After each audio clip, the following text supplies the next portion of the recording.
Hello， 各位大家好，我是 Amy， 今天要带大家来看柬埔寨。根据2021年发布的清廉指数排名中，柬埔寨是东南亚国家的最后一名，而跟全球180个国家相比，柬埔寨则是位居157名。贪污严重的国家通常都有着万年的领导者，而柬埔寨也不例外。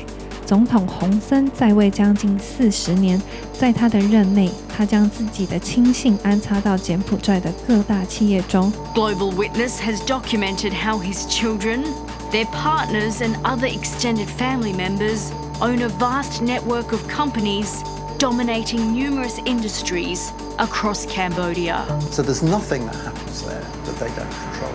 And that is corruption in its most egregious form.That's what it's like in Cambodia. It is a mafia state. 而且不准人民或新闻批评政府。这些被压迫的人民被采访的时候都会格外的小心谨慎，因为生怕讲错话，轻则会被关进监狱，重则则会被枪杀。តាក់ទិនគ្នាមកន័យថាភាសាអង់គ្លេសគេហៅមាន correlation គ្នារវាងរបាយការណ៍ទី1ដែលនិយាយអំពី family tree ខ្សែស្រឡាយអ្នកលួចជាតិហ្នឹង 2 days after he did the interview,Kem Lay was having his morning coffee at a petrol station when he was shot dead.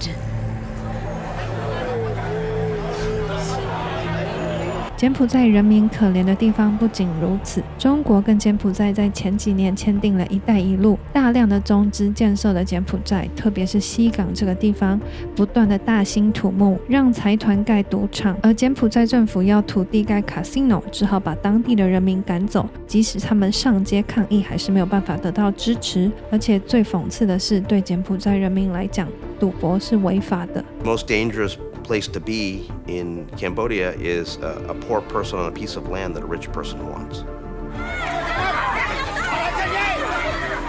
In the capital, villagers from all over Cambodia are protesting after being thrown off their land.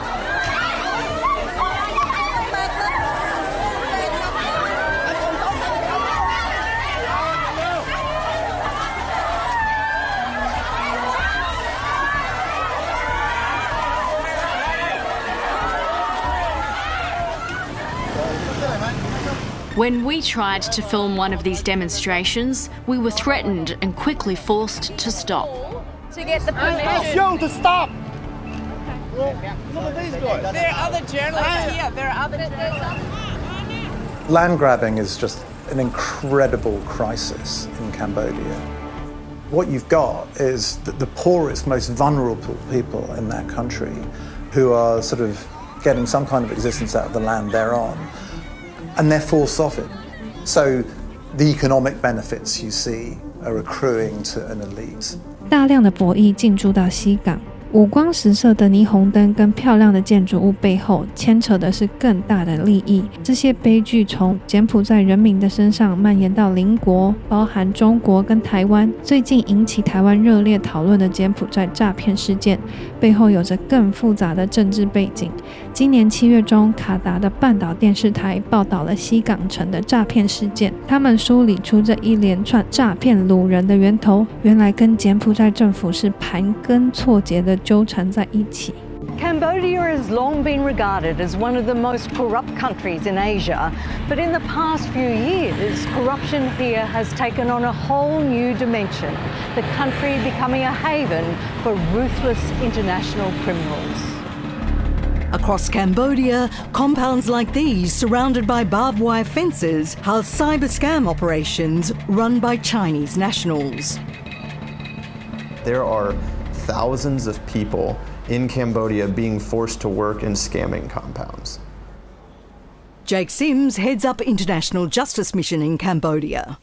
The American Human Rights Organization has been involved in rescuing nationals from across Asia entrapped in compounds.They're consistently reporting that there are guards, armed guards, preventing them from leaving the building. So we know that there's confinement going on.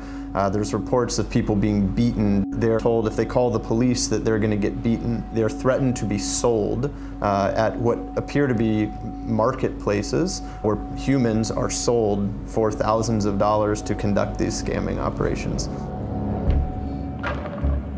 Scamming compounds are impenetrable to outsiders.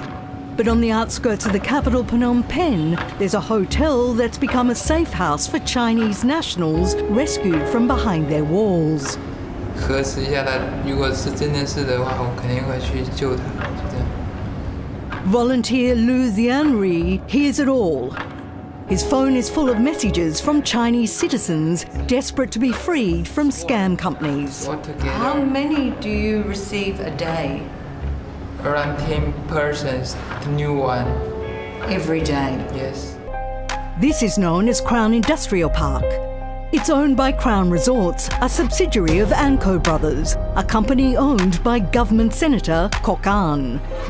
Security guards' uniforms are emblazoned with a badge for his Anko water supply. Lu Xianri says he was entrapped here. 这个园区规模还是很大的，然后大概有2-3千人左右，里面他都不给出去的，而且1楼都不给去，他只能够在楼上。On his second day in captivity, Lu emailed the Chinese embassy. He was advised to call the Sihanoukville police. 那个警察就问我要各种资料啊，就是哪一个宿舍的，然后照片啊，然后护照啊什么之类的，就是问我要这些资料。我还以为他马上要过来救了，等了1天呢。While he waited, Lu sent Facebook messages to the Sihanoukville governor. But the police never came. 结果等来的是物业。他们已经知道我在报警了，那个时候被发现了。5 days. Lu says the managers then sold him to another scamming company.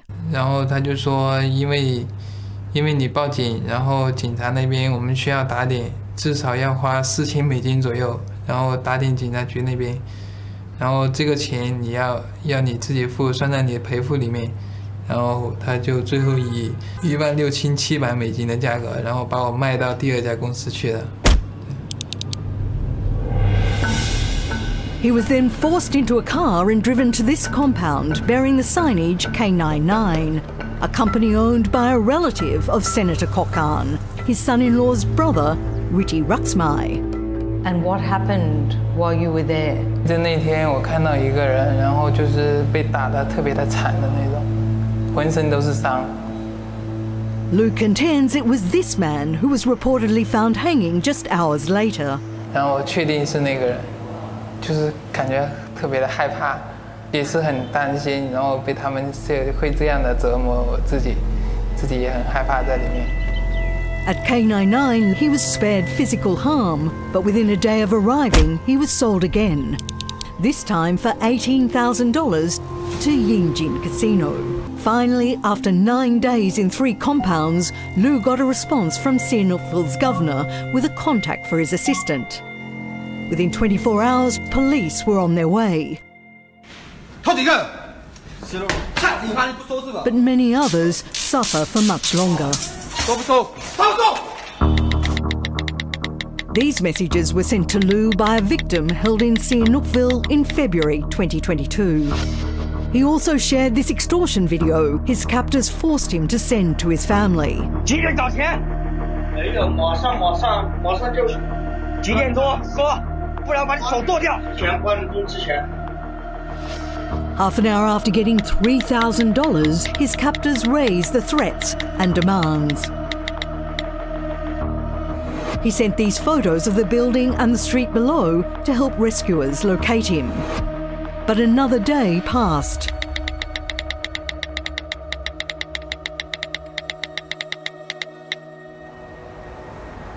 So this is the shop front that the man photographed, and this is the compound he said he was imprisoned in. The building is connected to Nanhai International Hotel, a development closely linked once again to Kok An's relative, Ritti Ruxmai. In the centre of the city, scam enterprises appear to operate with impunity. So the Prime Minister's summer residence is just there, and across the road is White Sands Hotel and Casino. And behind the White Sand Company is Yu Lingjong. Often seen with the Prime Minister, he's in business with the daughter of Hun Sen's personal security chief, a man who's been sanctioned by the US for human rights abuses. Known in his homeland as the father of pyramid schemes, Yu's been implicated in numerous criminal fraud cases there, and after losing several civil cases, had assets frozen by Chinese courts. In 2018, he became a Cambodian citizen, changing his name to Po Chunat, and set himself up as a cryptocurrency guru. This Chinatown compound, known as Jinshui, it's owned and developed by Yunnan Jingchang Group, headed by Chinese-born, now Cambodian national, Dong Lechang. Frequently seen with the Prime Minister Hun Sen, in 2008, Dong was convicted of money laundering in China. Since then, he's been at the centre of multiple bribery cases there. In Cambodia, Dong Lechang's done business deals with Senator Kok An's relative, Ritti Ruxmai, and is not only involved in major development projects like this one, but also heads up a bank and an airline. In 2018, he provided a luxurious jetliner to fly Hun Sen and his entourage to a UN General Assembly meeting in New York. I guess offering perks like this certainly is one way to develop a business in a country where, rule of law is not so present. Next to Jinshui is a compound known as Kaibo or KB. KB Hotel and Casino front the street. Once again, Government Senator Kok An has close ties to the site. His recently deceased son-in-law, Ritti Samnung, was chairman of KB Hotel until his recent death. But Samnung's business partner, KB Hotel director, Zhu Aimin, is of even more interest here. He's another convicted criminal. In 2013, China issued an Interpol red notice against him after a Chinese court sentenced him to 10 years in jail for masterminding an illicit international gambling ring worth $1.75 billion. This is another pattern that we've seen where people who are convicted criminals somehow are able to abscond and really continue doing the same sorts of criminal activity that they'd been doing back in China without any form of repercussions or punishment.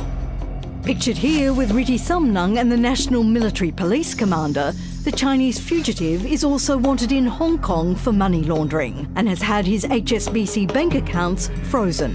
So you can see that the methods that the criminal networks are using, they're co-opting elites that offer them protection from local law enforcement, but also from international law enforcement, including law enforcement back in China. Since the middle of 2021, hundreds of people have been rescued from cyber scam operations in Cambodia, including Chinese, Thais, Indonesians, Vietnamese, Malaysians and Burmese. But the province's Deputy Governor, Long Demonch, claims most complaints of trafficking and confinement by scam companies are fabricated and merely contract disputes.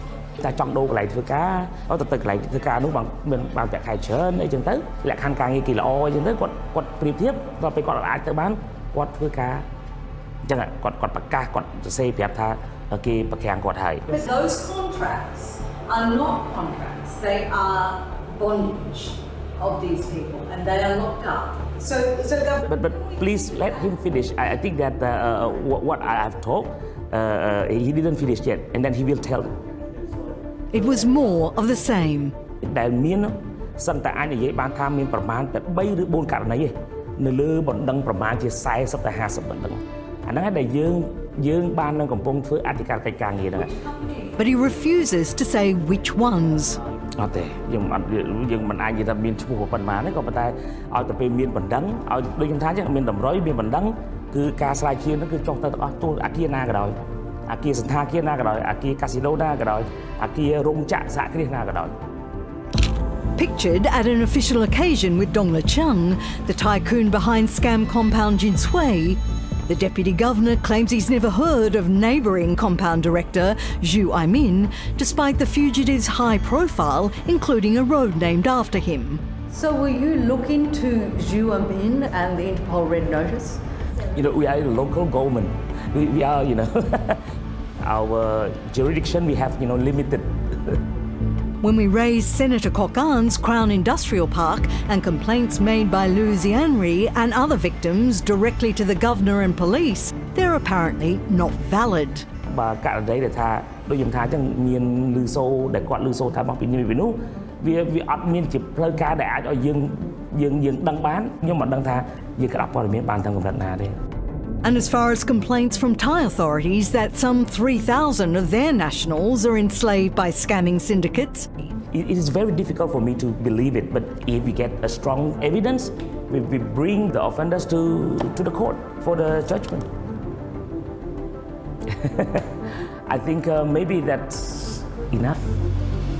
We asked the head of Cambodia's National Committee for Counter-Trafficking, Chu Boneng, about the rescue of Thai nationals from the Hung He compound. Even though hundreds of people have been rescued, no charges have been laid against that company or any individuals linked to it. I don't believe so, because the judge can be take time, to make decision.